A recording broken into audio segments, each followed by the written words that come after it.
everybody, welcome back to FroobWorld. It's the big 2-0, baby. 20 episodes spent working on our lovely little pirate-themed base here. I remember, just like it was yesterday, setting up on this area. All of the terrain behind me, completely different. We've gone ahead and in the last episode, terraformed a lot of it. We did this whole section here, but I've actually done work on streams, which... yeah, I'm streaming now. How about that? I know it's really weird. I don't really stream, but every once in a while you can catch me streaming. I don't really have a set schedule yet, working on it, but we did, in one of the streams, go in and do the terraforming for this whole side of the base. Let me go ahead and land and I can show you that. It's much of the same of the last one. However, there's a lot of really cool parts to it that I really like. Turn this off just so you get the full effect here. I really love how it carries your eye upwards to the actual lighthouse itself, and I love the little jut outs here, so it's not like perfectly like against the flush terrain of the last one. And there's a little bit of a secret cave here, which on stream we were talking about plans. We've got some plans and stuff for in here, so definitely join for some of those streams, and I'll probably go over it inside of the actual videos as well. But yeah, I've got big plans for this area. I need to light it up a bit with some glow lichen and stuff. Try to get some hidden light sources in here so we don't have to worry about these mobs everywhere. So with this being episode 20, it begs the question, what are we going to do for such a momentous occasion? Well, I'll be honest, I haven't had way too many plans outside of getting the terrain and everything done and city planning, but I have come up with quite a bit of lore for the base, officially written down and everything, that I'd love to go ahead and share with you guys. So let's make our way to our lovely little cabin here. This is our main little house that we set up shop in, even though that's our storage area, and we pretty much bounce between everything. This is our main house. This is where we sleep. This is where we have our cat, Minnie. You've seen it. You've seen me build it, you know? Or maybe you haven't if you're new here. If you are new here, go ahead and hit like and subscribe. I'd love to have you stick around to see what this base evolves into, but I digress. Here I have a few signs, and we have some names written down. Yes, I've been coming up with names for what I want the base to be. So I'll give you a bit of my thought process here, as I have officially settled on the names, and it's only written on one of these signs. But we have Terra Non Amplius, or Land of the No More, which I like. I thought it was a neat little name, given the fact that there is going to be a bit of a ruined civilization going on with this build in between the actual pirate part. Then we had Terra Misa, which is Land of the Lost, which I also really liked. Again, for the same reasons. However, that wasn't feeling very piratey. So then we went to Terra Ignocintium, or Land of the Unforgiven, which a little bit closer and kind of implies a bit more of a tragic twist as to what happened to the people before. Then we had Terram Inficilium, or Land of the Unfortunate, which I think also sounded pretty good, but it wasn't quite there. I have to think of this more from the perspective of the people who are building this currently, the pirates who reside on this island. Yes, there was a lost civilization that was here before, but that is gone. It has fallen. There are just ruins and little bits of them left. So what would the pirates call this area? And I've settled on Rium, which means Kingdom des Merchants of the Wicked. So it is going to be called Rium des Wicked, or Rium des Merchants, Kingdom of the Wicked, which means since the entire base is going to be basically more of a city out back there, this whole area that we've been working on for the past 20 episodes is just the port, making this Port des Merchants, or Port of the Wicked. And I think that works really well for a piratey sounding name. It gives you a bit more of that grandiose feel of setting up your own land. Like, this is our kingdom, you know, that type of feeling. But also keeps the fact that, well, these are pirates. They're not exactly the most moral of people. Maybe they are. Maybe they're not. I haven't got into the whole moral situation fully yet. That'll be kind of going on as we kind of work on the series. I have written a lovely little document that kind of outlines the history and little bit of the lore regarding Rium des Merchants, our base. It was founded about 25 years ago by former Navy members of both Ortopia and Harfell, who turned pirates after the Great War. The Great War was an event on the last map server, which involved a bunch of different kingdoms fighting against a bunch of the Waffle Kingdom, essentially. And sadly, I don't have any footage of that, but that was an event that happened. But anyways, after that, they turned into pirates. They searched for a land to call their own, to be free and accumulate wealth, and they landed on a land that seems to have been inhabited before, that is no longer. They call it Rium de Merchants, Kingdom of the Wicked, where they focus on building naval power by any means, either through theft and violence or through skilled craftsmen and trade. There is a government on this island. It is called the Council of Captains, and it is formed by the original captains of multiple pirate crews who now govern over the island. There are 4 crews that comprise the first division. The Night Pirates, which are led by me, which focuses on really finding and building up the home. So we're more of the skilled craftsmen building everything up. The Windfallen, who are originally Harfellian Navy men who left after the Great War, they have a great sense of honor and are kind of the moral compass of the new island. Don't really have a leader for that yet. That's been to be determined in the future. Then we have the Raiders, who are a more pirate-focused group. They enjoy raiding other ships to add to the island's wealth, and they are the main line of defense. Again, there is no current leader, as I have not come up with any yet. The next group we have are the Archivalists. This is a group originally from Winterfall, which was my area in the last map. It was a frozen land where magic and archaeology reigned. They focus on discovering more about the history of the new island and its previous inhabitants. So there was something that drew them to this island. So we'll kind of be diving into that over the course of the season. Now we have the Viverant, derived from the Latin Q ante viverunt, which means those who came before. This island was once inhabited by an older civilization, which little is known about them and their ways. Their structures still litter the lands. Most are in a state of ruin, however, others have been repaired using modern techniques and materials to be repurposed. What is known is that they were a powerful race who used magic and worshipped Mater Omnium, or the Mother of All, which is believed to be the oldest god recorded in the ancient religious texts as found in Winterfall. So I did write a bunch of lore for the last map, which I just never shared because I wasn't really recording the last map, but there were this whole system of gods and everything, and I decided to bring that back for this new season. The reason their civilization fell, I haven't really come up with yet, so that has yet to be determined. I've also had a bunch of sea shanties written, which, yeah, you'll be hearing a bit of that later. So, yes, enjoy. So I'm coming over here to spawn, specifically to the wool farm, to grab a bunch of wool for today's project. We are going to outline quite a few of where the city builds are going to go, so I need a bunch of wool for that. And I'm thinking we're going to have the colors be white for, well, apparently there's no white wool. So, never mind, no white wool. No green wool, really. Ha, great. Fun. Let's check over here. Maybe there's more in this area. Oh, perfect. So we'll use green wool for where foliage is going to be. We will use brown wool for where we're going to have farms located. We do have most of the farming district already done, but I do want to add more to it. We're going to have, oh, here's all the white wool. What do you know? We're going to have white wool be used as the main sort of marker for where buildings are going to go. And then we are going to use, let's say, red for ruins, where the ruins will be. And we will use black for, well, we're not using black because, well, there's not enough black. My God, we're going to use gray. We are going to use gray wool to mark out where the paths are. So we need to come up with where the buildings are, where the paths are going to be, and where some of the foliage is going to be. And while I get to doing that, enjoy this this sea shanty. and hopefully your ears don't bleed. Yeah, I know, I need a lot of practice.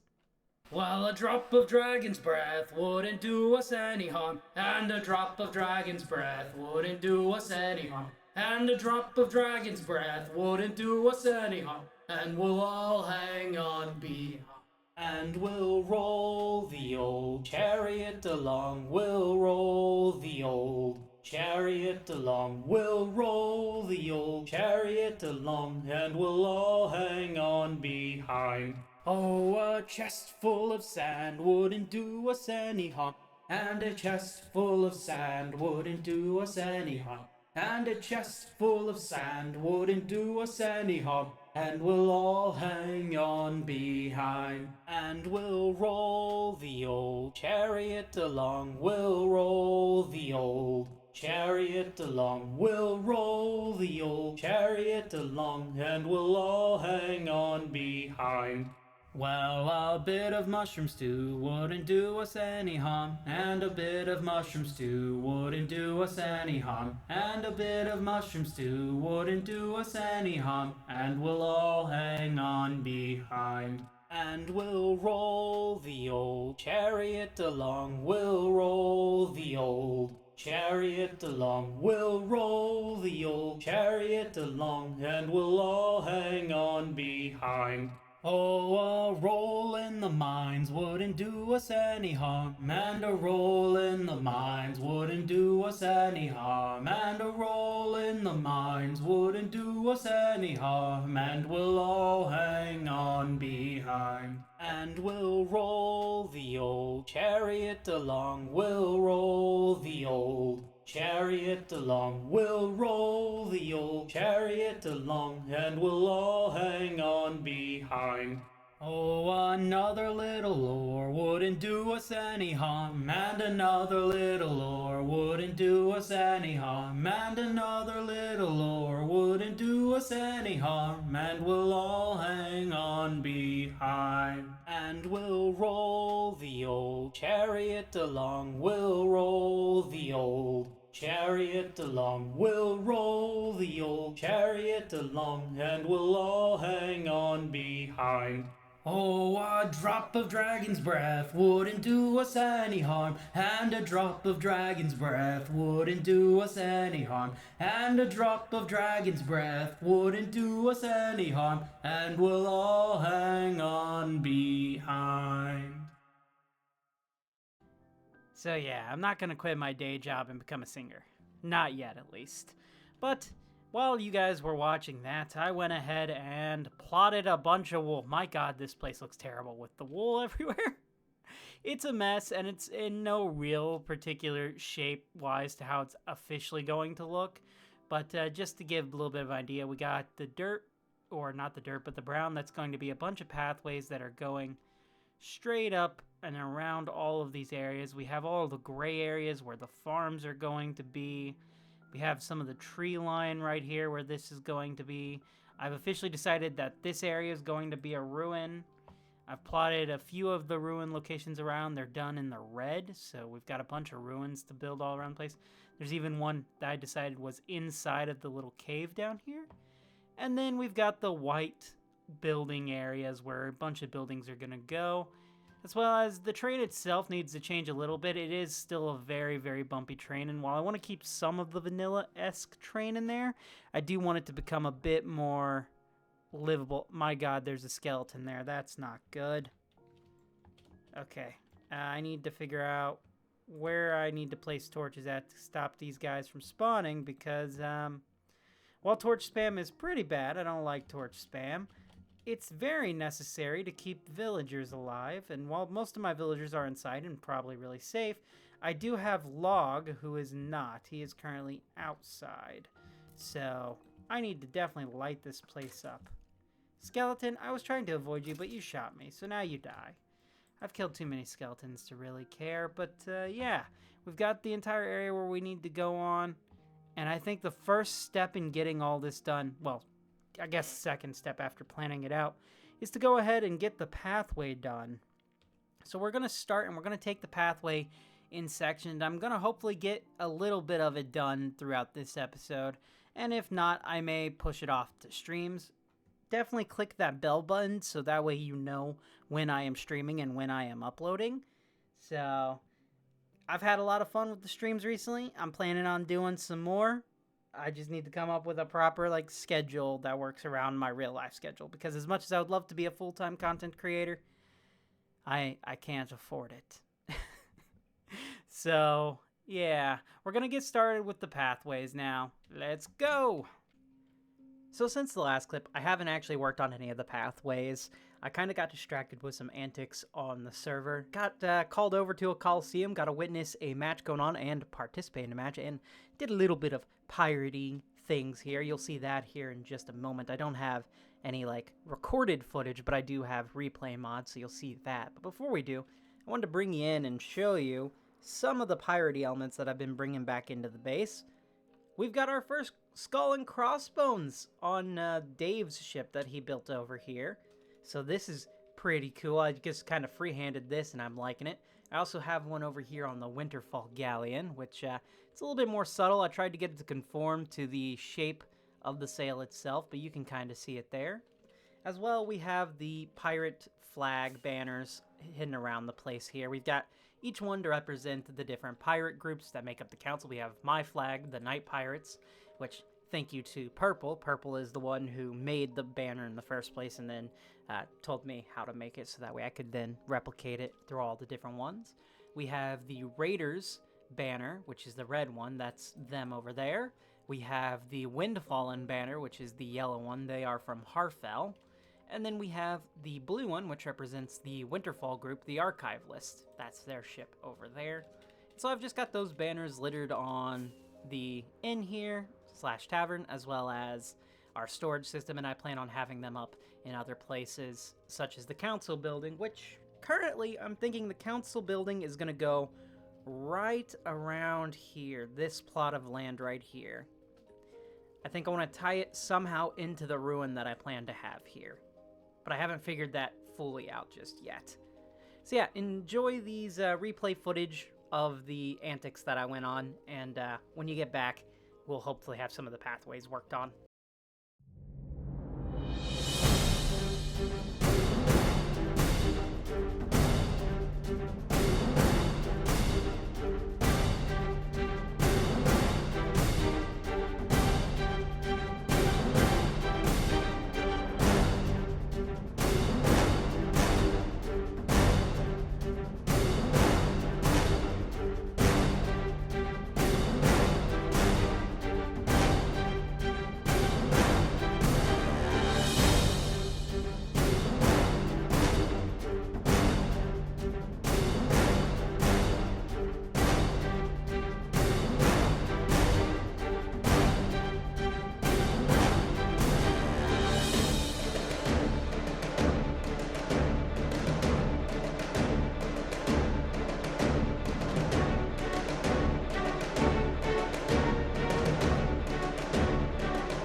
Alright, let's see how this looks.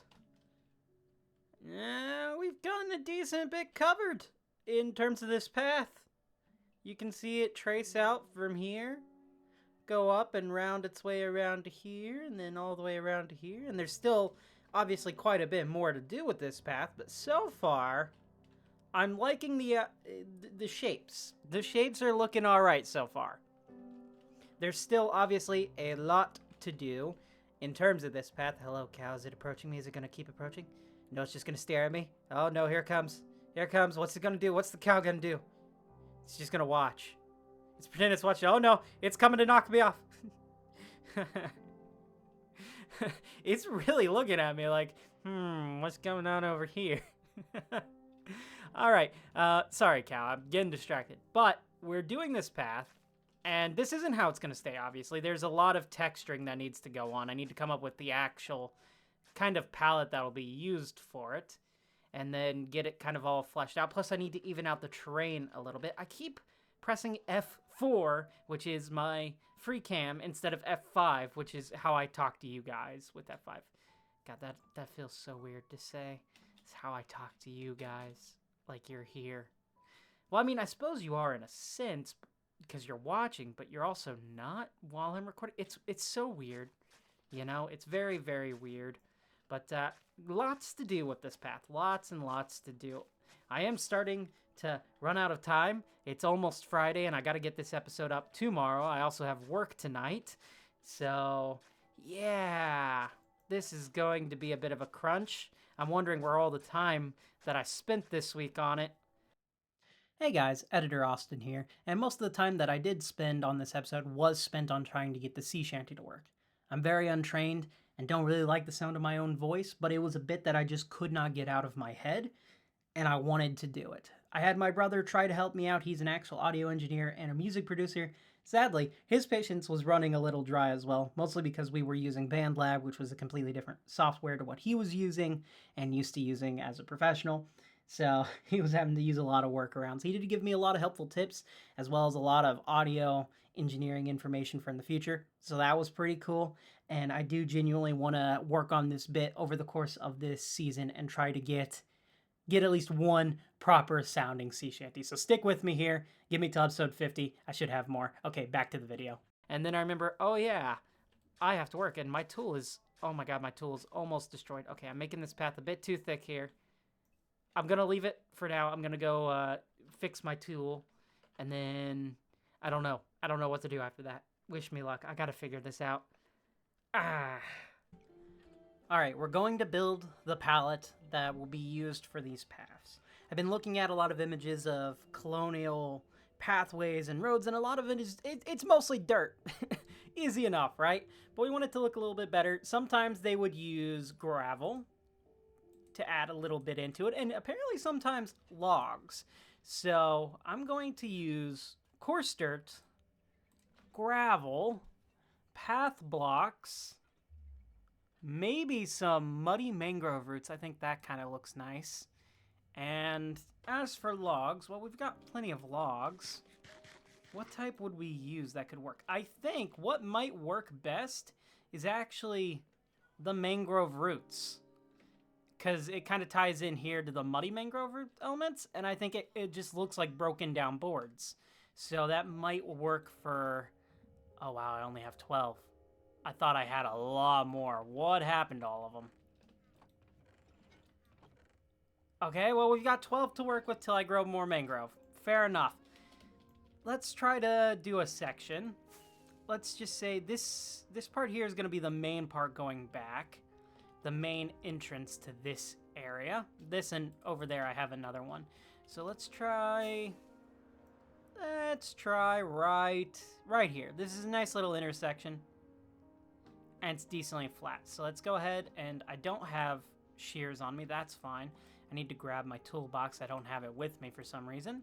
But we will remove this, and we'll focus on this little pathway here, and we'll go muddy mangrove roots. Let's see which one's darker. Gravel, coarse dirt. So we'll have the beaten path. Let's just have this go this way. And then on the outskirts, we'll have it be coarse dirt. Kinda like that. And maybe some muddy mangrove roots in and around the place. That's slightly taller, though you don't really notice it too much walking around. I'm liking that a little bit. We need to bring the gravel in. Gravel, I think, needs to be very, very sparse with this. Otherwise, it's going to be too much. Oh, again, we get different textures depending on how we're looking. Coarse dirt. All right, let's look up. If I'm imagining that going all the way around, do I like that? I'm not sure. I think I need to do a bigger patch just to test out. So we're just gonna get all of this. Yes, I'm breaking the wool with my shovel. Get over it. Okay. We need to also have this be a little bit more evened out.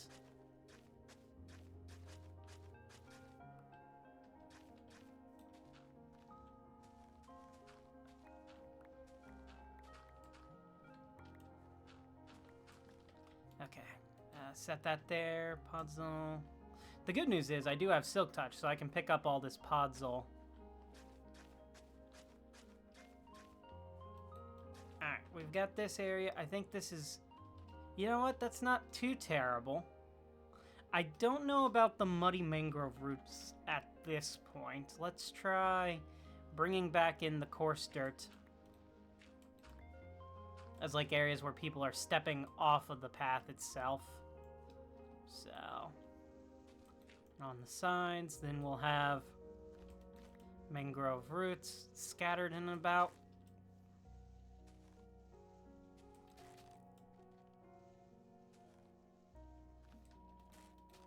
I think I need some block here to help transition this. Would the muddy mangrove root work?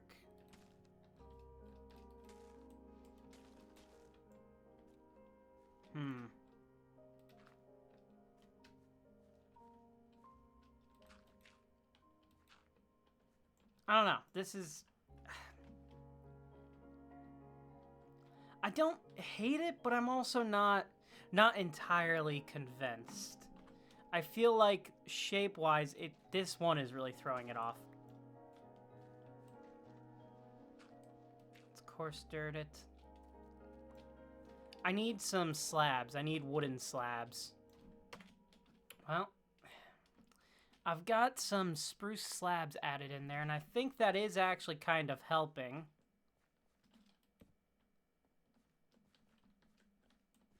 Let's knock you back just a bit, so that way it looks... yeah, I think that's working a bit better. Having the spruce slabs definitely helps make it feel a bit more... It's a little bit messy. It's a little bit messy, but I don't mind it, actually. I definitely need to see what it'll look like having more of it done, though. So I think I'm going to go from here and just get it to about here. And then we should have a solid little chunk to kind of view. All right, here we are. I've done the full little bit from here over to here. How is this looking? It's very noisy. Very, very noisy. And I think it doesn't necessarily break up the other brown that'll eventually be here with the Podzol. Not that I necessarily want it to, but, I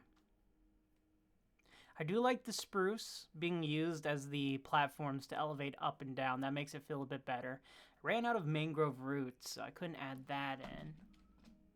I like the little spits of gravel. Yeah, you know what? That's not the worst. I don't know. It's a very different type of path than anything I do. Normally, I will just use path blocks. You know, they work perfectly fine for me. I'm really trying to push myself with this. I don't know if I'm over pushing it or not. Maybe there should be larger sections, like where there's slightly less foot traffic, maybe, where it's just full-blown path. But these intersections right here, definitely, I want to have a little bit more going on to them, I guess. That's just kind of my idea for now. We'll see how it goes. So I need to deem pathways that are slightly less used, I guess. Maybe one's over here. But for now, I am kind of liking that. I think that's what we're going to go for now. Definitely leave comments down below if you have tips when it comes to pathways. I would be happy to hear them. So the problem with the blocks that I have chosen for the path is now I have to go material gathering to get myself more mangrove roots because I thought I had a bunch. I don't. And I'm going to need a lot of gravel in order to either make coarse dirt or to use in the path itself. So, yeah, I'm probably going to spend some time off camera. Maybe I'll do it on a stream. I don't know. Going and gathering more materials to get this whole pathway built out. I want to thank you guys so much for watching. If you enjoyed the episode, make sure to leave a like. If you're new here, go ahead and hit subscribe. And I'll see you guys in the next one. Goodbye!